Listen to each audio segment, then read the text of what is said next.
All right. Hello, everyone, and thank you for joining Goose Lane Editions and the Canadian Parks and Wilderness Society for the virtual launch of Phillip Lee's new book, The Restigouche, The Long Run of the Wild River.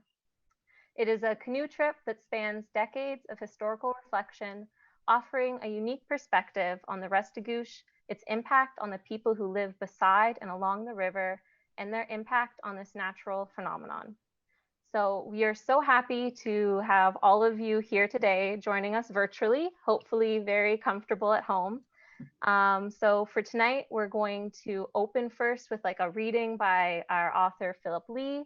We're going to have an interview with Phillip by our Canadian Parks and Wilderness Society Executive Director, Roberta Clowwater. And then we're going to finish off the night with a live Q&A. So get ready with your questions and be sure to put them in the chat so I'll monitor them and we can address them in the Q&A. But to kick things off, we wanted to start off on a nice relaxing note. And we're going to open with the lovely book trailer that we have for Phillip Lee's book.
All right.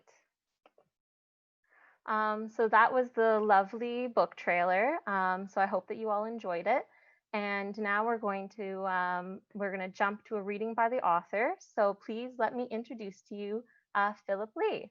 Phillip Lee began his career as an investigative reporter on Canada's East Coast. Restigouche emerged from his long-standing interest in rivers and the people who love them. Now a professor at St. Thomas University in Fredericton, Lee developed the Dalton Camp Lecture Series, broadcast annually by CBC Radio's Ideas, and edited The Next Big Thing, a published collection from the lectures. When he is not writing and teaching, Lee spends as much time as he can following the currents of rivers. So Phillip has selected an excerpt from his book, and we're going to let him share that with us now. So over to you, Phillip. Thank you, Megan, and thanks to Roberta Clowwater of the Canadian Parks and Wilderness Society for partnering with this event, and for the Goose Lane staff for putting it together, and for everybody who is welcome, everyone who's out there somewhere joining us for this event online. I'm going to read a short excerpt, and it comes from the middle part of my trip down the Restigouche. One of the narrative lines in the book is my trip from the old portage routes in the headwaters of the Restigouche down to the tidewater of the river. And I did the trip in 3 stages. The middle stage I did with my wife, Deb Nobes, and my daughter, Lucy, and some close friends of ours. And the excerpt that I am going to read it picks up shortly after we pushed off on a hot summer afternoon to begin that part of the journey. My companions had scattered far ahead of me by the time I passed the floating dock in front of the Kedgwick Lodge, just above Fence Pool on the left and the outflow of a cold water brook on the right. I pushed into the languid looking glass pool that carried me down over a gravel bar and scattering of boulders and ledges into the swirling waters of Jimmy's Hole. There the flow collides with the right-hand bank, where a cliff as tall as a 3-story building rises from the river bottom. The water meets this rock wall at an angle that causes it to spin down at the same time that it is bending left around a ledge, creating a sharp, irregular meander and a pool of tremendous depth and stability. There were no anglers casting at jimmies in the heat of the afternoon, so I made a slow pass through the heart of the pool, looking down into the water, waiting until the salmon appeared, hundreds of them sweeping upstream through the current, the sunlight reflecting off their silver sides as they slashed through the water beneath my canoe. I've been told many times that the pool was named for a boy named Jimmy who drowned here long ago, but it may have simply been simply named after James Gillis, the man who sold the river frontage to Archie Rogers in 1882. Whatever its origins, it has always seemed to me to be a modest name for a pool that holds anywhere from 300 to 3,000 salmon, depending on the time of year. All the human-generated technology and money in the world couldn't create a Jimmy's. Nature's formula for its creation would be something like this.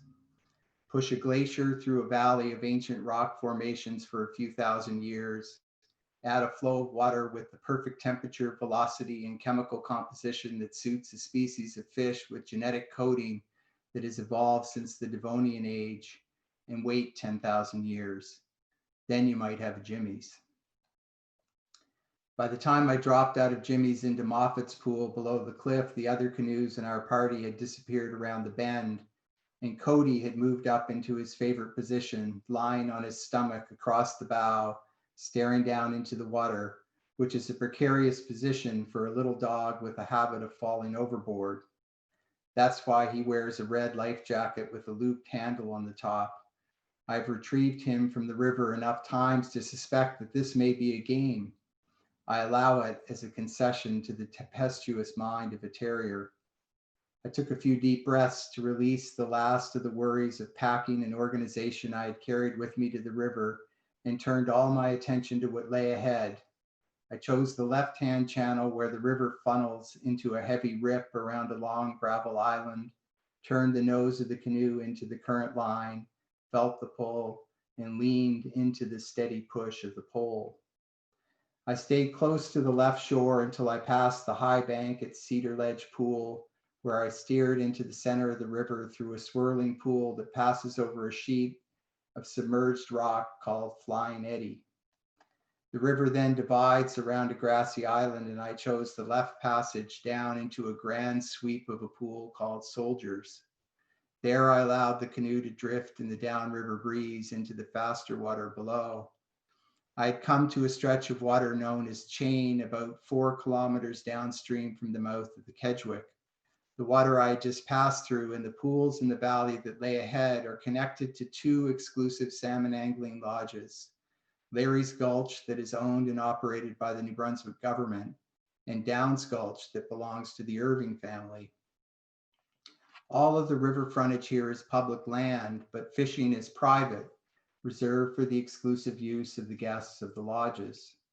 Over the years, I've often wondered how it happened that the government and the wealthiest and most influential family in the province came to have lodges on this stretch of the Restigouche. So early in the spring, before I left for the river, I composed some questions and made a request for government documents. And after months of back and forth with the Department of Natural Resources, I received a large package of letters and internal communications. Those documents raised more questions that sent me to the provincial archives, where I searched through boxes of old government files, gathering the scattered pieces of the story. What happened here, elite ownership of exclusive licenses, emerged from a system of river management on the Restigouche that dates back to the late 1800s. This irregular management system, the only one of its kind in the world, determined the course of the river's history and continues to dominate the economic, political, and social life of the valley today. I've spent many days pulling apart the strands of the tangled narrative of how this happened. When I finally began to see how it all came to be, it marked a turning point in my inquiry, as if the landscapes of the river at long last came into focus and new and unexpected stories were rising around every bend. At the heart of the story is the question of property rights on a wild river, defined in a single sentence by Tommy Caldwell during our trip down the Little Main, when he said, "I never understood how you could own something that moves." I didn't have a satisfactory answer then, but what I would tell him now is that on the Restigouche, you can own and lease private fishing rights, even though water and fish are always in motion. What I would also tell him is, though this is how it is and has been, it was not always so. Thank you very much, Philip, for that reading. I feel like every book launch, or no book launch, is complete until you get to have a book reading by the author. It just feels a little different when you get to hear the words in the voice of the person who actually wrote them. So thank you for that. And without further ado, we're going to move on to the next part of our virtual book launch, which will be an interview. So let me introduce our interviewer. Roberta Clowater has been the executive director of the New Brunswick chapter of the Canadian Parks and Wilderness Society since its creation in 2004. In 2015, she received the Lieutenant Governor's Award for Excellence in Land Conservation in recognition of her work as a guiding force for natural areas conservation in the province. And in 2019, the Conservation Council of New Brunswick recognized Roberta as a provincial eco-hero for her role in movement building and mentoring for Native conservation. So just before I pass it over to you, Roberta, I'll remind everyone that I will be monitoring the comment section. So any questions that pop into your mind as we get into the interview, type them out there and I'll save them for our live Q&A that we're gonna have right after. So from that, over to you, Roberta. Great. Thanks, Megan. Hi, Philip. Hi, Roberta. I read your book and I loved it. It's the book I would have liked to have written about the Restigouche if I were an author. What made you want to write it? Well, thanks for saying that. It means a lot coming from you, because I know you know this river and as well as anyone. I guess there's a couple of reasons that I took on the project. The first is simply love of the river and love of the place and love of the valley. That I've been going there for a couple of decades at every opportunity that I had, and I've been on a lot of rivers in Canada and around the world, and there is no place like the Restigouche Valley, and it's one of the most exquisite landscapes I've ever traveled in. And so there was that, and this feeling that the valley and the river were under siege from the modern world. Every year you'd see the cuts would be, the logging cuts would be coming closer to the river, coming closer to the tops of the hills around the river. And then we could see the effects of climate, the changing climate in the valley. And so there was this feeling of some urgency in wanting to write about this beautiful place. And as I approached the project, then I started to think, well, this would give me if I wrote about one wild river, it would give me a stepping off point to look at larger questions about our relationship with the natural world and our relationship with wild spaces. So the river could become a kind of metaphor for our relationship with all of nature. So that was really where I started from. Great. That comes through in the book for sure. I've been visiting Restigouche communities for over 20 years to try to encourage more nature protection there. And Restigouche has become part of my soul. And I've often wondered why Restigouche seems like such a secret part of our landscape and our history, even in New Brunswick. Most of the history that does get highlighted is about salmon angling and the famous folks who've visited there. So why do you think Restigouche is such a secret? Well, I think in part it's because the stories of elite salmon angling adventures on the Restigouche, which are inaccessible to most people, have really, in one sense, taken up all the air in the room. I mean, these have been the stories that we've heard about the Restigouche.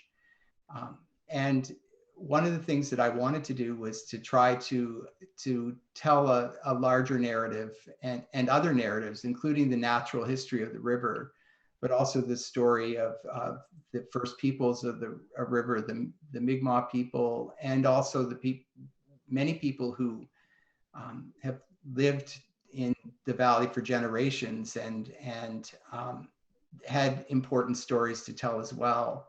So it's a more complex narrative than a narrative about salmon angling, and a lot of the Restigouche stories that you read are in a sense name dropping stories and not all that interesting. So I think it's a more interesting narrative to expand the narrative into these other areas. And one of the things that has been really gratifying and interesting is that since the book's been out, I've been receiving messages from people who have not been part of the Restigouche story, who have been inspired to write down the stories of their grandmothers and grandfathers and mothers and fathers who worked on the river, and to try to start to express what the river means to them. So, you know, those messages that I've received have been enormously gratifying.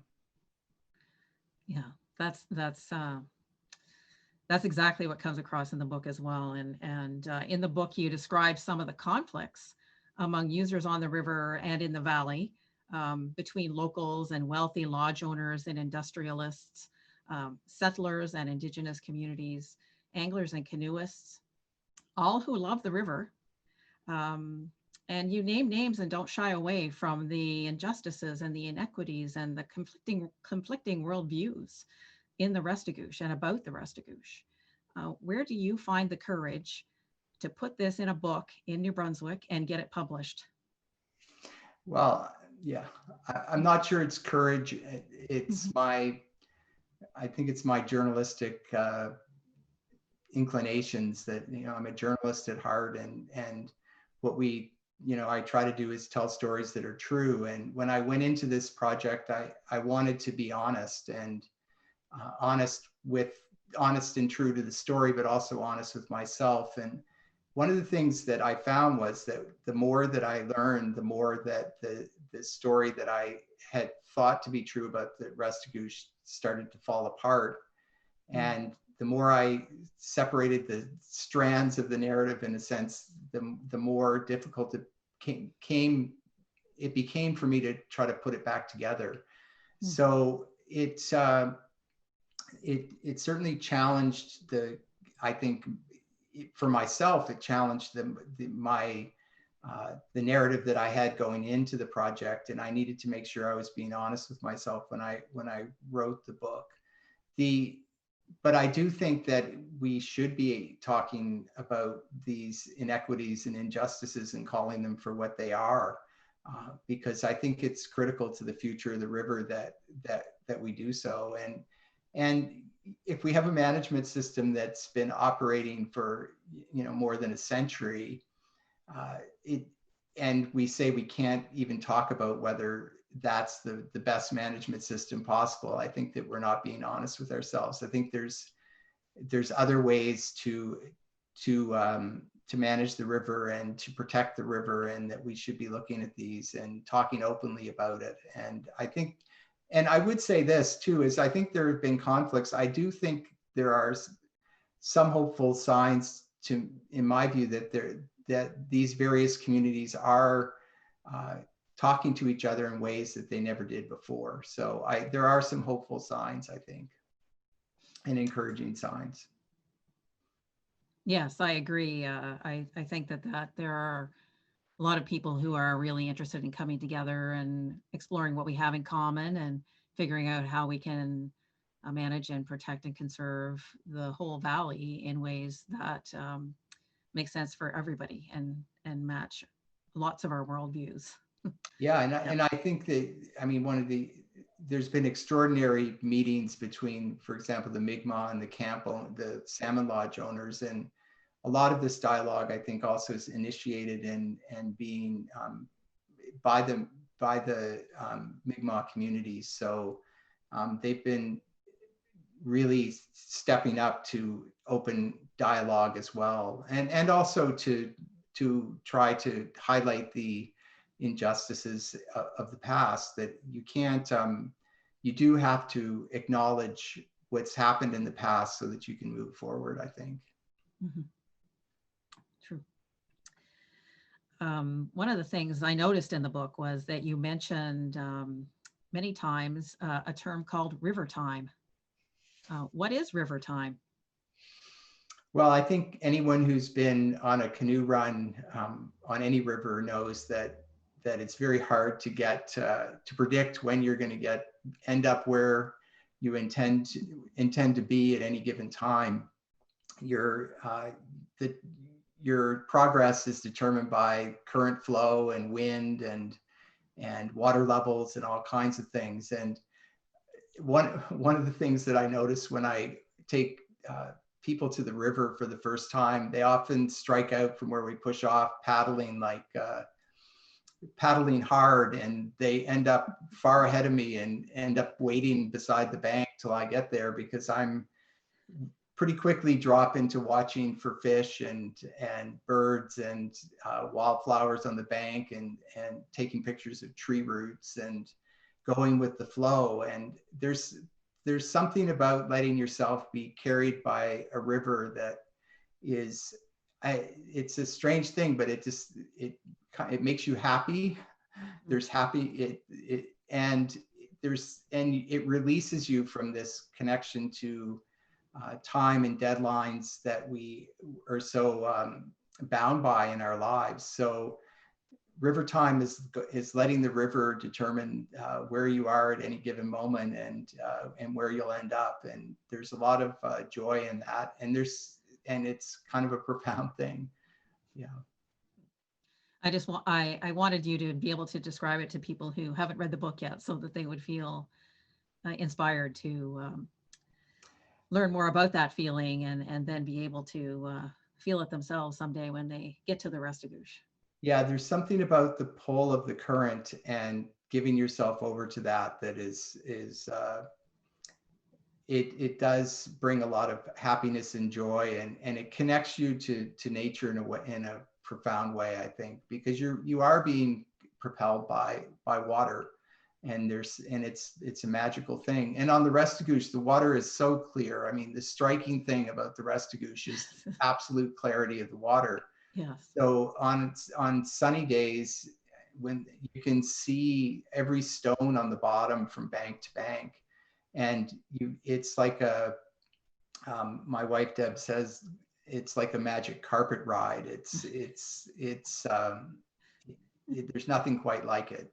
Yeah. So you can see every rock, every fish, and it's remarkable, and the clarity of the water. Yeah, I have a picture of somebody else who was canoeing with us one time, and it looks like their boat is hovering above the water. Yeah. Because the water below is so clear that there's no space between the canoe and it looks like there's space between the canoe and the water. Yeah. So magic carpet is what it looks like. Yeah, I have a photograph of my daughter Lucy that is the same. It's that floating on glass look. Yeah, it's incredible. Yeah. So what is one thing that you would like people to take away from your book? Well, that's a good question, and a difficult question. I think there's so many narrative bands in a sense with a river that are connected, but there are many. I think the one thing if there was one thing I'd like people to take away, I think if I can find the passage here, I wrote just at the beginning of the book, I wrote how different the conversation would be if we were to begin by stating that we hold this truth to be self-evident, that a wild river supports a grand tapestry of life. And since the moment of its creation and in every movement since, it is in itself beautiful and complete. and I wrote that as kind of a thesis statement at the beginning of the book, but I feel like that if we could change the conversation to start regarding wild spaces as valuable in themselves. We often talk about, even when we talk about preserving wild spaces, we talk about their value as ecotourism destinations or as, other kinds of or salmon angling destinations or places for us to go canoeing, when I think we should talk about them as being valuable in themselves, that these are miracles of creation, and they have enormous value to not only to human life, but to this multitude of life that depends on these rivers. And if I could help to move the conversation or turn people to begin thinking about wild spaces differently, and our relationship to wild spaces, then that would make me happy if I contributed to that in some way. Yes, yeah. Well, I feel that your book does contribute to that and will make a lasting contribution to it. And it certainly helped to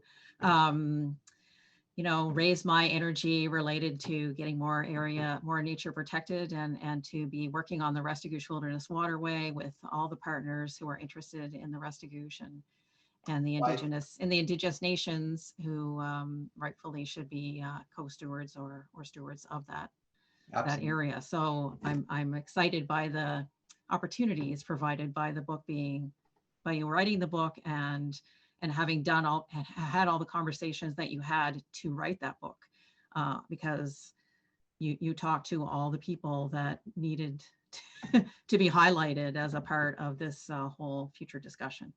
Well, thank you.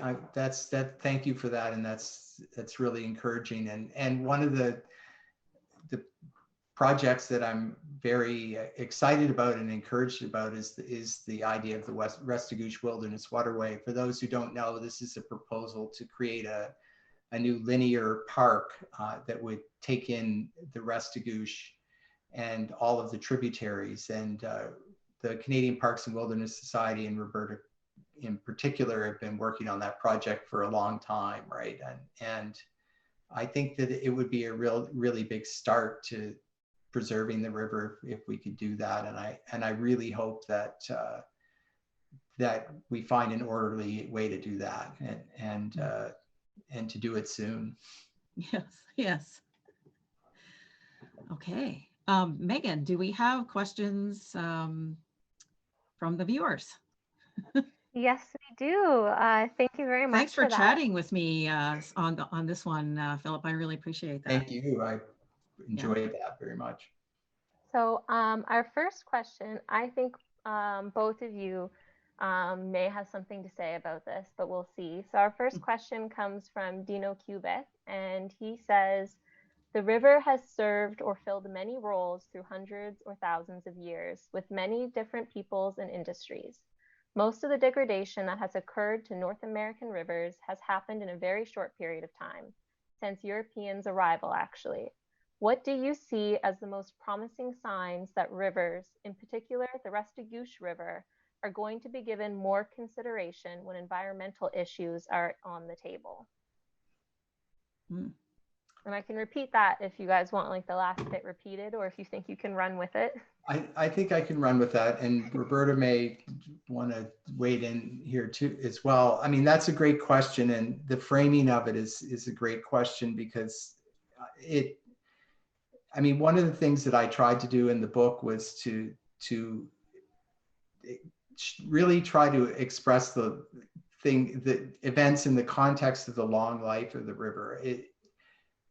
We think about, it's harder for us to conceive of long stretches of time because our lives are short, and we think of things in the context of our own lifetimes. And I've seen changes to the river in my own lifetime. In my years on the river, I've seen degradation to the landscape and changes. And this is a very short period of time in the long life of the river. So I think it's important that we put all of this into context, that, you know, if the river's 15,000 years old and the majority of the changes, you know, the most rapid changes took place in the last 50 years, that it should raise alarms, I think, about what we're doing and make us reevaluate what we're doing. I'm not sure that we are. When he asked what hopeful signs do you see, I mean, I think initiatives like the park are hopeful, but I don't know about. We've been slow to protect wild spaces and very stingy about the land that we're allowing to be protected, and we're small percentages. And I mean, Roberta's Clotewaters group has done great work in advocating for this, but she may be more hopeful. But I'm moderately hopeful, but there's a lot of work still ahead, I think. Roberta, you may want to weigh in there. Yeah, I agree that there's a lot of work ahead, and the only way I can do my job is to be hopeful, is to try and I work in hope that we are going to be able to find the right ways in time to prevent more degradation from happening in the Restigouche region through different kinds of industrial uses and activities that have happened and may happen in the future. One of the hopeful signs, I think, is that there's a lot more attention being paid right now to a concept called Indigenous Protected and Conserved Areas. And there are some projects going on in New Brunswick that may help us figure out how we have the kinds of conversations and how we discuss what conservation and management of the Restigouche, the river and the valley looks like going into the future. If we were really going to take seriously the need to pay attention to the biodiversity crisis and the climate crisis and the intersection of the two, then we are going to need to have everybody pulling in the same direction. And we need to get to that point where we can have those conversations, discussions, good dialogue back and forth, and find the common ground, and enough common ground that we get to that point. And so that's my feeling of hope, is that I think that there are some nascent conversations happening that should get us there. That's encouraging to hear. And you know, I tried to live in hope as well. And I have to say that there are a lot of people that care about, if we talk about the Restigouche in particular, there are a lot of people that care deeply about that river, and I think that's helpful. Oh, lovely. Thank you, both of you guys, for answering that question. We have some more questions that have come in. So our next one is by John Taylor. And John Taylor asks, in the first leg of your journey, you traveled along a once popular route, which is now all but inaccessible. Earlier in this discussion, you mentioned that folks are gathering stories of their parents and grandparents' experiences on the river. But are there any initiatives in the province which are seeking to preserve knowledge of these routes before they're forgotten? Yeah, so thanks, John, for that.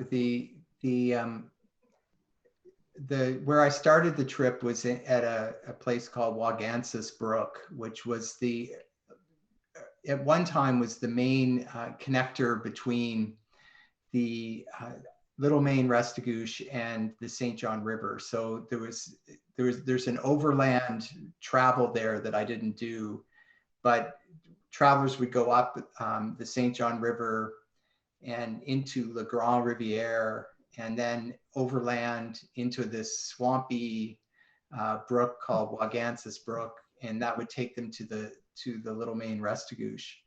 And so for however many years, many years, hundreds and hundreds of years, that was an Indigenous portage route, and also would have been a route for early sports anglers to go in and out of there, and explorers.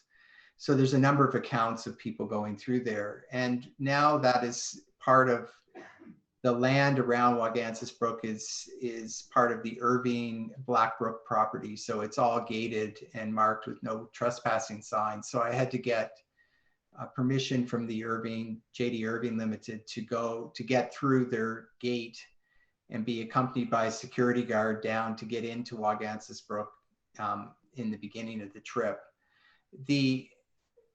So I don't know what the future is of that particular route because of the fact that it goes through the Irving Industrial Forest, but there are other portage routes that are being restored and documented through the province. And it's kind of a marvelous initiative because a lot of them are connected to around Mount Carlton Park and the Nictaw Lakes there. And so they go north and south. It's a remarkable network, and it's being documented and restored, and which is a great thing. And I think it's one of the, if you talk about hopeful things, there's one.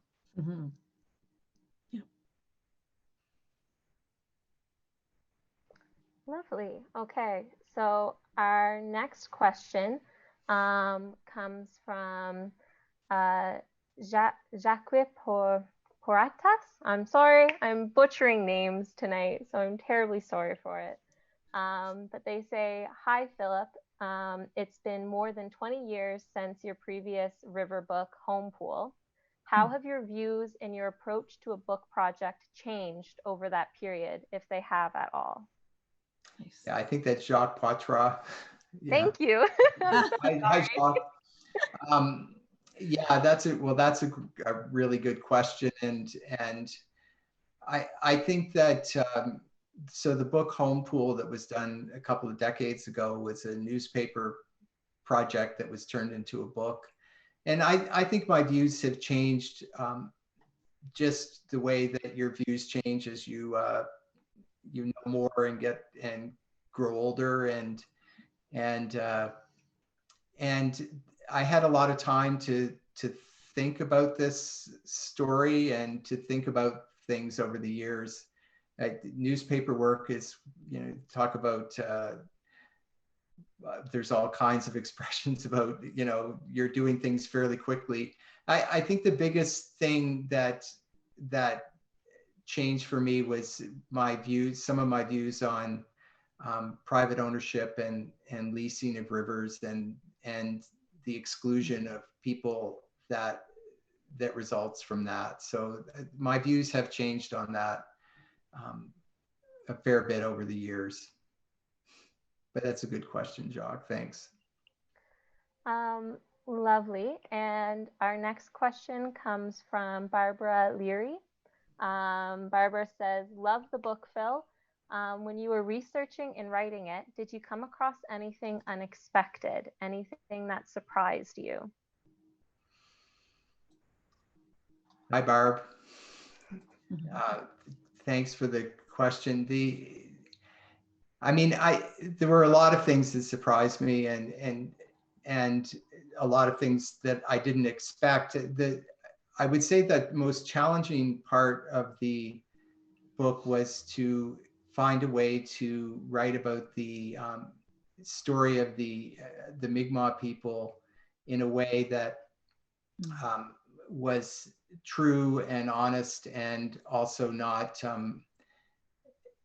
I didn't want to presume to tell their story because I think that they can do that themselves, and there's a lot more to tell about their story than what I told. But I needed to find a way to bring them into the narrative that was authentic and true as I could make it. And I'm sure that it's inadequate in the larger scheme of things, but I needed to understand that story, and that was a challenge and I learned a lot from that process. And one thing it did do was made me want to know more, and there's a lot more to be told there. So that was the biggest challenge, was to find a way to write about that. Wonderful. So our next question comes from Matt Hopkinson. very interested in ancient travel routes, Matt says. There's a route I have heard of, a route that leads to the St. Lawrence. Have you touched on this? I don't know about that route. I did, yeah, I that I don't know. And I know that when they were first, well, I know that there were some early travelers made the mistake of believing that when they were in Waugansis Brook, they were actually far enough to go into the St. Lawrence. But no, I don't know. We have don't know answer. we have another question here from Alan Shepard. Alan asks, any predictions for what impact the new Conservative majority government will have on conservation efforts in the region? Well, I'm a terrible predictor of political things, as everyone who knows me knows very well. So I don't. I would hope that the new Conservative government will proceed with plans for the Restigouche Wilderness Waterway, and I think it's a non-partisan issue. I think it absolutely transcends any kind of political agenda, and because for one thing, it involves two provinces, because the river flows in at various times is the border between New Brunswick and Quebec. It involves First Nations. It involves,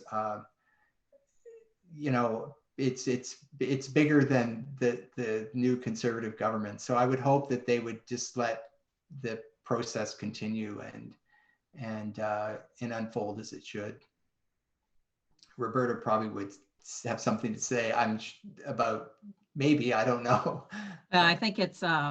I think you're right. It seems to be a nonpartisan issue that Conservatives and Liberals and in power have both had work going on behind the scenes to try and make things happen in that direction. And I think that the next phase of work is to really be serious about consultations and dialogue with the Indigenous peoples.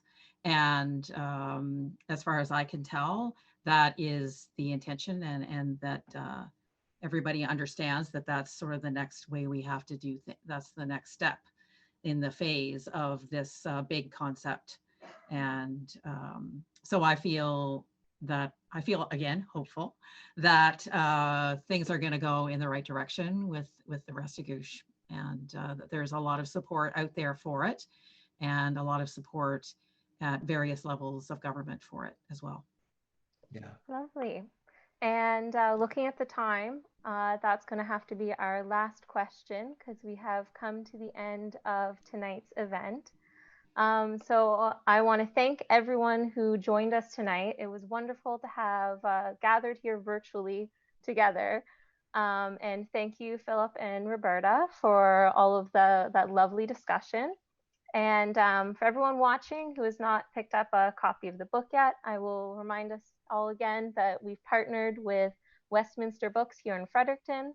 So you can call them at 506-454-1442. It's also in the event description. And if you call in and order by noon tomorrow, you can get a signed copy by the 26th. So again, thank you, everyone. And Philip, I don't know if you guys want to say a quick goodbye, and then that'll be it for tonight.